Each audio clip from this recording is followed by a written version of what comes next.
ఏమనిపిస్తుంది? సార్ హ్యాపీగా అనిపిస్తుంది. మరి పంపిస్తావు? పంపియా సార్.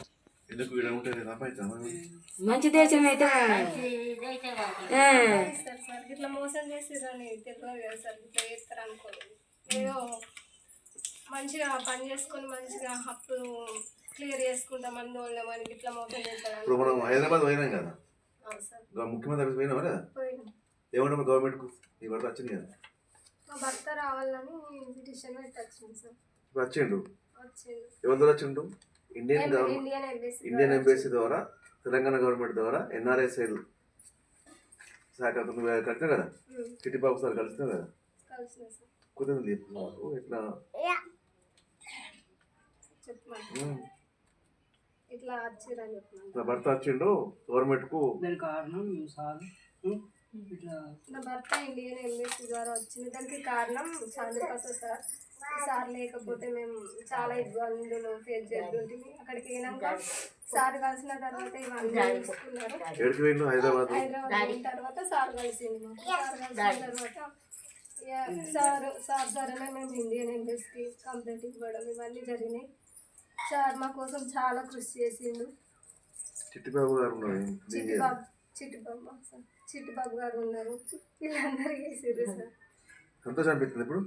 సార్ హ్యాపీ అని అనిపిస్తుంది. NRSL NRI వెల్ఫేర్ బోర్డు ప్రజావాణిలో వచ్చి వీళ్ళు ఫిర్యాదు చేసిండ్రు. ఆ రోజు అనుకుంటే నేను అక్కడనే ఉన్నాను కాబట్టి వీళ్ళకు లీగల్ అడ్వైజ్ ఇచ్చి ప్రజావాణిలో NRSL చిట్టిబాబు గారు స్వయంగా కలిసి ఇమీడియట్లీ ఇండియన్ ఎంబసీకి 2 సార్లు 3 సార్లు మెయిల్ పెట్టిండ్రు. నేను పెట్టిన మెయిల్ తర్వాత ఇండియన్ ఎంబసీ పర్సనల్గా చిట్టిబాబు గారు చర్య తీసుకొని నేరుగా ఎంబసీకి ఇమీడియట్లీ అబ్బాయిని తెప్పియాలి అని చెప్పని చిట్టిబాబు గారు స్పెషల్ ఇంటర్వ్యూ తీసుకొని 2 వ్యక్తులు, నిన్న ఒక వ్యక్తి వచ్చిండు, ఇయర్ ఒక వ్యక్తి వచ్చింది, దుబాయ్కి వెళ్ళి వేరే కంపెనీలో పనిచేసుకుంటున్నాము.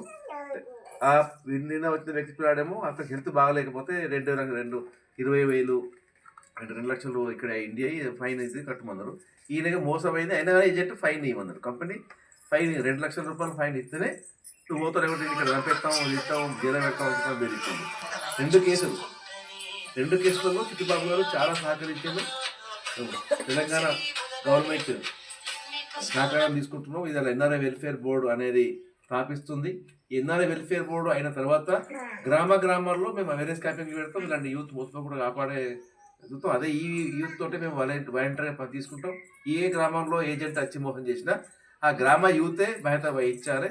మీరు ఎవరికి కూడా పాస్పోర్ట్ ఇచ్చే ముందు అన్నీ అడిగి తెలుసుకొని ఇవ్వాల్సిన అవసరం ఉంది. గ్రామాల్లోనే యూత్ మొదటి కావాలి.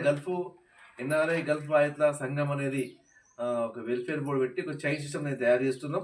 ఖచ్చితంగా మేము పోలీస్ శాఖకు, ఇటు ప్రభుత్వానికి, ఇటు ఇండియన్ ఎంబసీకి సహకారం తీసుకుంటూ ఇలాంటి యూత్ను కాపాడే ప్రయత్నం చేస్తాం.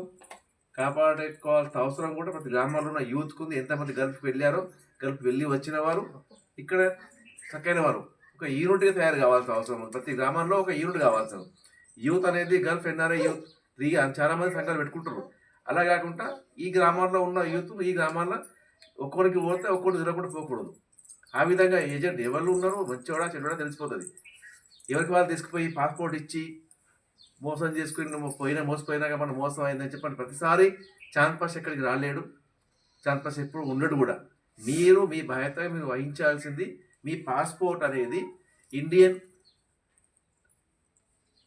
ప్రభుత్వంది హక్కు. ఇది ఈ పాస్పోర్ట్ నా హక్కు మీ హక్కు ఉన్నది. ఈ పాస్పోర్ట్ ఇచ్చే ముందు ఈ పాస్పోర్ట్ ఇండియన్ గవర్నమెంట్ ఎప్పుడు వాపసు తీసుకోవచ్చు. దీని మీద ఎలాంటి మన హక్కు లేదు. మనం ఇండియన్ అని గుర్తింపు కార్డు ఇది విదేశాలు వెళ్ళడానికి. అంతవరకు మనం పనిచేస్తాం. కానీ ఎవరికి పడితే మనకి ఇచ్చేసి డబ్బులు మోసపోయినాం ఇప్పియండి అని చెప్పంటే ఏ సంఘాలు రావు. ఎవరు కూడా ఈ విధంగా పనిచేయాయి. ఇప్పటికైనా యూత్ మీరు మారండి, మార్పు తీసుకురావండి. ఏజెంట్ మోసం చేస్తే మీరు పాస్పోర్ట్లు ఇచ్చి మోసపోతే ఎవరు సహాయం చేయరు. విజిట్ల మీద వెళ్ళకూడదు. స్కిల్ లేబర్ మీద వెళ్ళిన కష్టమే. స్కిల్ అంటే మీరు పని నేర్చుకోండి. స్కిల్ డెవలప్మెంట్ కంపెనీ గవర్నమెంట్ సహాయం చేస్తుంది. గవర్నమెంట్ ట్రైనింగ్ ఇస్తుంది. Mason, carpenter, steel fitter, electrician అన్ని రకాల గవర్నమెంట్ సహాయం చేసి పని నేర్పుతుంది. కానీ మీరు వినడానికి వెనుకబడుతున్నారు. గ్రామాల్లో వండుకుంటా పని లేదు పాట లేదు అని చెప్పని ఈ ఊర్ల పొండి వెళ్ళి ఏదో చెట్ల కాడ టైం పాస్ కాకుండా యూత్ అనేది మార్పు రావాల్సిన అవసరం ఉంది. మీరు మారండి ఫస్ట్. ఏదో ఒక స్కిల్ నేర్చుకోండి. పని మీద ఉంటే పని చేసా ఉంటుంది. ఏ పని లేకుండా తిరిగితే ఏదో మనం ఉంటాం, మత్తులో పోతున్నాం. ఈ మత్తు వదలండి. పని చేస్తే కష్టపడే శక్తి సంపాదించుకోండి. కష్టపడండి. కష్టపడమంటే నీట్గా ఇక్కడ పని చేసుకోవచ్చు, అక్కడ పని చేసుకోవచ్చు. ఇలా పాస్పోర్ట్ ఎవరు పడితే వాళ్ళకి ఇచ్చి మోసపోవద్దు.